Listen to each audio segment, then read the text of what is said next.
Well, funny thing was that the topic for today that I chose long ago for Natural Awakening's calendar demo was "We are here for a reason," and that was an answer to one popular phrase during this time of year, which is "Jesus is the reason for the season." And I thought, okay, instead of sort of wanting to say, wait a minute, and express some of my thoughts and feelings around that, I realized, how about this? The reason that this master came to the planet was to tell us that we have a reason for being, to identify, to say, something within you is holy and perfect, and all these things I do, so shall ye do. And I came here not to just show you what a great guy I am, but to show you what a great person you are, that you're a divine being. So I went off on this happy tangent with the reason thing and the reason for being and came up with that. Now, since then, a lot of life has happened. And I recognized how much I value this time of year. I don't know about the rest of you, but we're a multicultural world, planet, nation, and we have so many different options as to what to celebrate and when and how. And in the future, we'll probably have more of those celebrations on the calendar, tangibly. We considered having a Christmas Eve celebration here, and that would have had to be over by 5 p.m., which I don't know about the rest of you, but those of us who were finally considering what we might bring to a gathering either that evening or the next day may have been busy doing other things. So we did this wonderful interfaith solstice celebration the week before, right, on the Saturday, and then we had our own experience. Before that, we were celebrating Hanukkah, and after that, we were having our own experiences, that we chose to have with family and friends around this idea of Christmas and what it means to us. And I have to tell you that day for me was full of unexpected and profound revelation about this idea that, for example, the scientists, the astronomers say that most likely Christ was born on April 17th. That Jesus the man was born on April 17th. And yet even some of the people in the Christian faith are saying, well, gee, what better day to celebrate? What does it matter? I called up my sister in Washington, who is a very active member in that faith. And she said, I have a dear friend who's a Jehovah's Witness. And so my sister, right, is on the phone telling me about Saturnalia.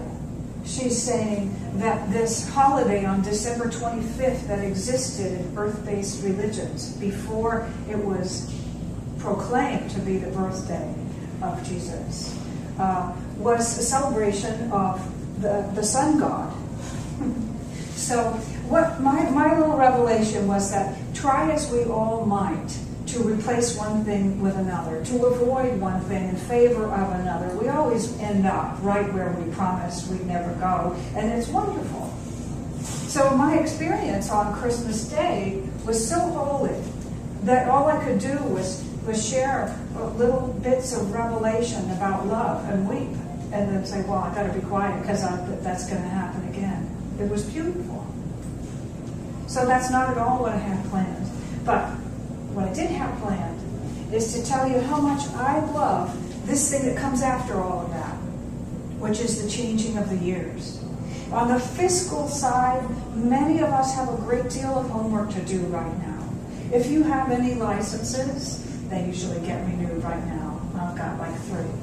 If you have a business of any kind, or you're involved in a business of any kind, you may be doing a lot of year-end work right now that has to do with evaluation. Every retailer does. Every business does. The correlation is that's not really different from what we get to do personally at this time of year. It's really kind of the same thing. Many establishments close for the last week, the publishing company that we order books from, close for the last week of the year to do their inventory. Others do it while the doors are open, just saying, don't touch that, I'm counting it, right?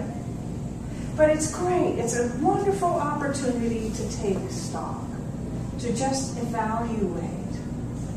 So what I like about this personally, aside from what has to be done in the business world, what I like about this personally, this is really my favorite holiday. For some reason, now I've been a journaler from very early in my life. Since I was old enough to construct a sentence, I started writing down my observations. And they comforted me. They brought insight. They gave me someone to talk to. A lot of things.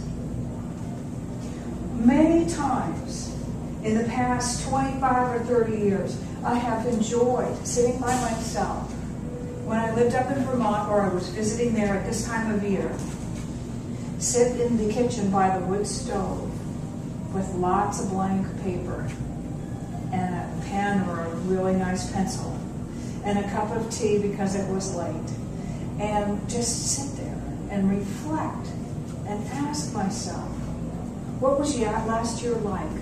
What happened? What about that was great? What about that didn't feel so great? And what might I do in order to step into the next year in a different way? I love that ritual. I love it. So rather than being out, somewhere partying, waiting for the strike of midnight and jumping up and down, I love this deep reflection. And I know that some of you do as well because we've talked about it. So there's an interesting thing about looking back, about reviewing our history that is really, really crucial right now. One thing is the quality of our looking, the way that we look at it. The other thing is what we do with it. If you can imagine that your own life right now, this week and leading up to, Tuesday night is New Year's Eve, is a time to take stock. And imagine that you have this marvelous, leather-bound ledger with gold-tipped pages and maybe a big ribbon in it. And you're going to write down your summation of the history of 2013 in your book, in the book of your memory. Wouldn't you like that to be a story that you love so much you'd like to read it again and again and feel good about it whenever it comes to mind? Well, in this teaching, we know that is a very useful thing and a very powerful thing. Here's a little something from Ernest Holmes, the founder of the Science of Mind and Spirit. He says, today's thoughts become tomorrow's memories. Yesterday's thoughts become today's memories. Right? So every thought becomes a memory. Well, if you haven't heard this before, and even if you have, I'm always good for reruns. We watched a movie last night that I hadn't seen in 4 or 5 years, and I swear I forgot about 80% of it. I was so delighted to see it all again. So if today's thoughts become tomorrow's memories, and yesterday's thoughts have become already the memories that you're carrying today, that's good to know. That makes sense. Well, here's the kicker. Memory resides in the subconscious, which is forever steeped in the creative medium. So memory and the law of attraction, the law of cause and effect, have the same address, okay? They live in the same house. So what I think about today becomes my memory tomorrow. What I thought about yesterday became my memory today. My memory is in my subconscious. My subconscious hangs out in the same place as the creative medium, the law of cause and effect. That place, that stuff where things happen, that is the responsive part of all life. So what that means in a nutshell is that memory is creative. Ernest Holmes says memory is creative, memory is active. That means long after you've forgotten the whole thing, if you believed it when it went in, it's still down there, so to speak, being active, being creative, influencing what you think, how you feel, what you attract, what you resonate with and don't, connect with and don't, how your life turns out. So, if we think about the power of memory as we approach the end of the year and we get ready to write down in our little ledger books how 2013 went, can you imagine that we might do it a little differently? First of all, we write down all the highlights. That was great. Oh yeah, that was wonderful. Oh yes, now I remember the day when this happened. Oh, I just love every time I think about that. And then maybe you get up and stretch and refill your teacup or your water glass and turn the page and say, okay. So there's another part to this. And why am I doing this? Always remember your why, right? Why am I doing this? Because I want to carry a me into 2014 that is clear. I want to carry a me into 2014 who's sure. I want to carry a me into 2014 who knows who he or she is. I want to carry a me into 2014 with eyes wide open, ears open, heart open, arms open to the very best that can be for me. So I can't take all that stuff. I can't take anything unresolved. I can, actually, I'm free. But if I do that, what I will take with me will continue to be active and creative in my memory, messing up all my good plans for a brand new year. So, can you see why New Year's resolutions might not work? If you do them from a different place, lacking that clarity, how can they succeed? So we look at this then and we say, okay, what I want to do now is look back on the parts of my history this past year, or even something I've been carrying from before that have not yet resolved, that for some reason is up and ready for me to look at in a new way. Rewrite that. Rewrite it. Whatever it is. Maybe you had an experience of unrequited love or being jilted or an experience that brought up a great deal of fear. Maybe something that was really challenging to move through and there's still a part of you that feels wounded about it. You know, as we get older, we realize that those times come and go, and they come and go, and we live through them, and earlier on they felt like they'd last forever, and then we discover that they don't. But can you look back at whatever didn't feel like it went so well, and decide how you're going to record it in the history book of your mind, knowing that memory is active, that memory is creative, and that memory is a huge part of what dictates what comes next. This is how history repeats itself. I made up a new name for this law, this principle. I call it the law of more of the same. The law of more of the same. Now, some people go around saying, yep, that's just the way my life is. The law of more of the same is really that what we believe in keeps replicating itself because it hangs out in that responsive, creative substance that can only say yes. So all we have to do is change what we believe. So, we're doing this a lot on the surface, but we had no idea, many of us, that our memories were busy maintaining a continuation of the past. If you want it to continue, great. Say, that was great. Well, let's keep it. And if you don't want it to continue, can you find a way to look at it in acceptance? Can you find a way to look at it affirmatively? Can you find a way to look at it in such a way that you know there was a gift there? I get it. Now I don't have to do that anymore. I got the gift. I can let myself and everyone go from that pattern. I don't need to continue it any longer. Many of us have heard that the universe doesn't hear don't, not, and no. So New Year's resolutions that are all about, I'm not going to do this anymore. I'm definitely going to avoid that forever and ever. I'm going to stop this. I'm going to start that. There's another part of that that doesn't work as well. I'm gonna. It's not in the present tense.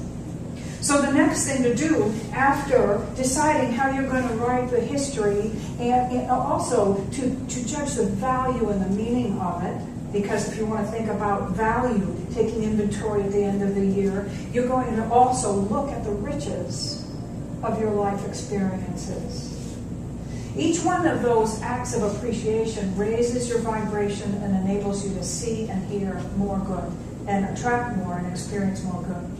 So the other part is we're going to step into the new year now, right? We're all clear. We're going to step into the new year and say, okay, now there's a tradition to make big leaps at this time of year. There's a tradition to make fresh starts at this time of year. And you've just done a bunch of work. So likely you're not coming from a wounded place of trying to escape what has been. You're not trying to stuff down thoughts and feelings about what went wrong and that some primal part of your fears will just happen again and again and again. You've done your work. You're feeling clear and remembering who you really are. So now, when we look at making these New Year's resolutions, which come out of a resolve to bring ourselves back to solution, where everything is working together beautifully in a fluid, sense of infinite possibility and openness and expansiveness. We look at those same things that we might quietly be contemplating as the core of our fresh starts in a few days and say, okay, well, here's another teaching from the Science of Mind, and it's in the Foundations class that's coming up with Rick. Is affirmations. Do you know affirmations actually have 4 qualities that really make them work? The first one, of course, is that they're positive. If you're going to make something firm, you're going to affirm it. It might as well be good, right? We do this unconsciously with the kind of things that we say, that seem more ick. So our affirmations need to be positive. They also need to be personal. Something that we can recognize, that they're tailored by us, for us, to begin to create a relationship between ourselves and this idea that we're ready to embody and to experience as our lives. They need to be specific for the same reason. Because specificity offers focus. And power, light, all it needs is focus, and it can move mountains. It can do anything. Without focus, it's diffused. So we want these affirmations to be specific. And the other one is that they need to be in the present tense. So if you're standing there waiting for the ball to drop and everybody to jump up in the air and cheer and kiss the nearest person, whether you know them or not, and whatever else you have planned, instead of saying, anticipating this moment and then going, oh God, I said from after midnight onward, I would no longer do this, or I'd stop doing that. I'd move away from this. That won't quite work. But what if, between now and then, you prepared an affirmation that was specific, that was positive, that was personal, that was specific, and that was in the present tense for this moment? It became your declaration, your mantra. What if you made that declaration in the present tense and said something like, I am now? Of course, we've all learned the Bob Proctor thing, either from Mary Morrissey or from Bob or someone else who studied with him. I am so happy and grateful now that, whatever that is.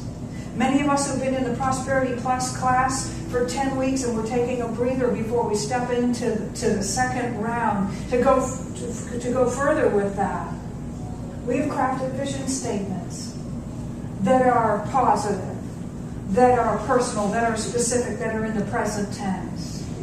And we've crafted them about 4 areas of our lives that many of us are contemplating right now as we get ready to step into that new year. There might be something about health and well-being. that you're secretly longing for. Maybe part of you doesn't know how this could be possible. And perhaps you even feel silly for doubting and yet just don't know whether you can do it. What if you did this? Review the rewriting of your history so everything back there is affirmative. And so your memory, your active memory is creating in support of you. And what if you took your New Year's resolutions and you made them all of those things that we just talked about? Can you see that you have the possibility of success, of fulfillment, rather than disappointment? The other areas, in addition to health and well-being, are harmonious relationships, creative self-expression that is fulfilling, and movement through the material world with grace and ease. So you might have something about you and your relationship to your body, you and your relationship to yourself, to others, to your higher power. You might have something that has to do with creative self-expression that you put on the back burner that's saying, I want to be on the front burner now. And there may be something about the way that you move through the material world that seems to thwart those other aspirations. That may be the one that you choose to work on this year. Just remember that if you do this evaluation knowing that memory is creative, and you make these resolutions, crafting these affirmative, supportive, powerful affirmations, this will make a world of difference. So what we're going to do now as we take this home in our hearts is a little ritual. And I'm going to, let's see, look, I can walk freely around just like this. I'd like one person to pass. Well, you can do it this way. Jackie's going to start, and we'll pass these around. These little ones are for memories, okay? So as many as you think that you'd like to have in your hands for something that you're ready to transform and to write, to rewrite in your history book in a beautiful way. In gold ink with colorful flourishes. That's what those are for. Thank you, Jen. Now there's another basket. And thank you, Jeannie, for collecting all of these and putting them in here. This one is for your intentions. And make sure the front row gets them too. Thank you, Frida. This one is for your intentions.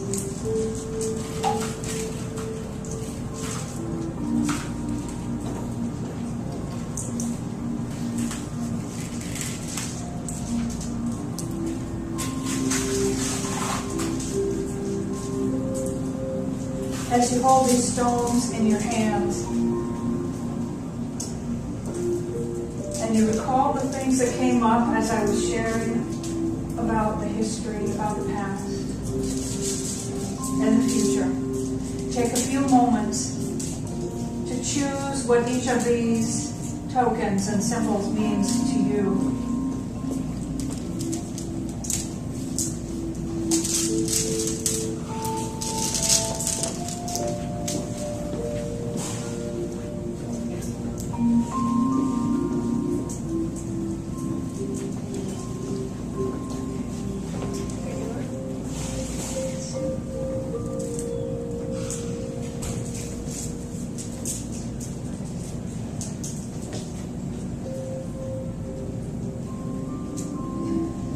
I'm going to leave these right here.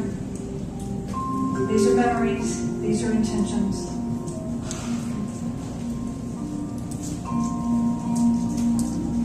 And we're going to sing.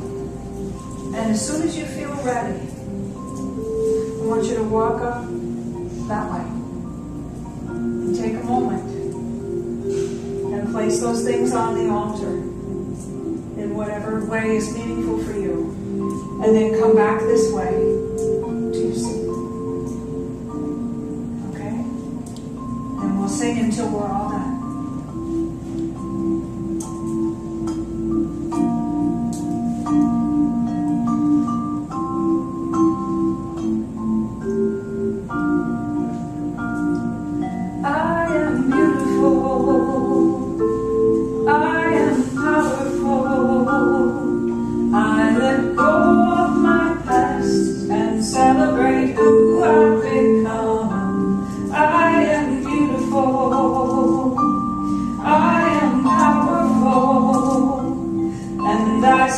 celebrate who I am.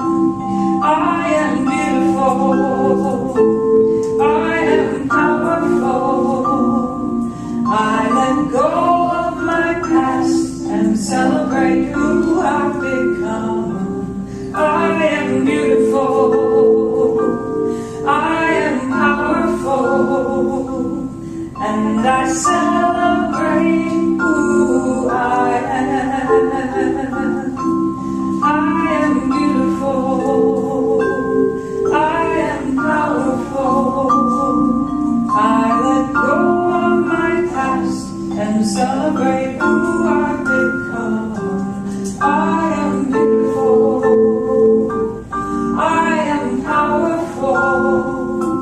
And I celebrate who I am. I am beautiful. I am powerful. I let go of my past and celebrate who I've become. I am beautiful. I am powerful. And I celebrate who I am. I am beautiful. I am powerful. I let go of my past and celebrate who I've become. I am beautiful. I am powerful. And I celebrate who I am. I am beautiful. I am powerful.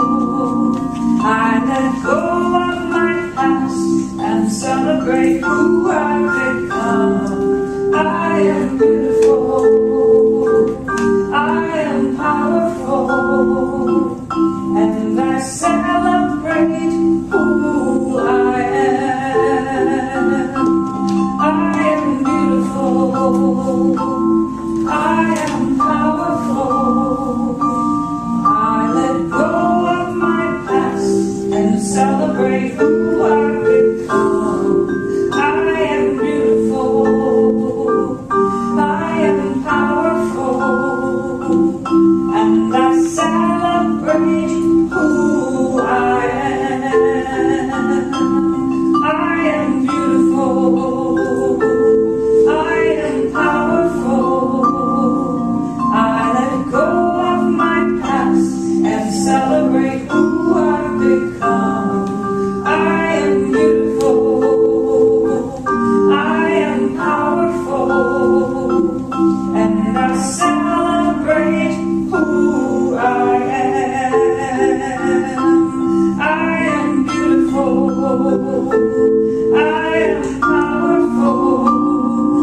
I let go of my past and celebrate who I've become. I am beautiful. I am powerful. And I celebrate who I am. I am beautiful. I am powerful.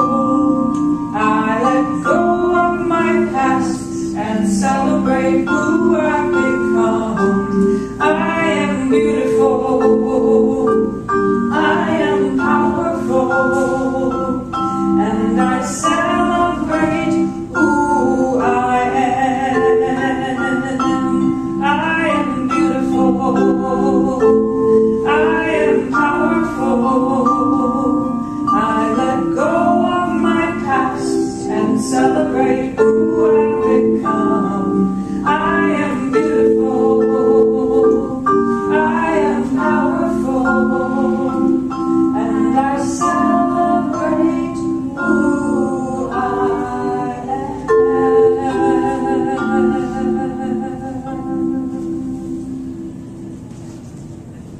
Would you like us to sing to you, or I will do the same?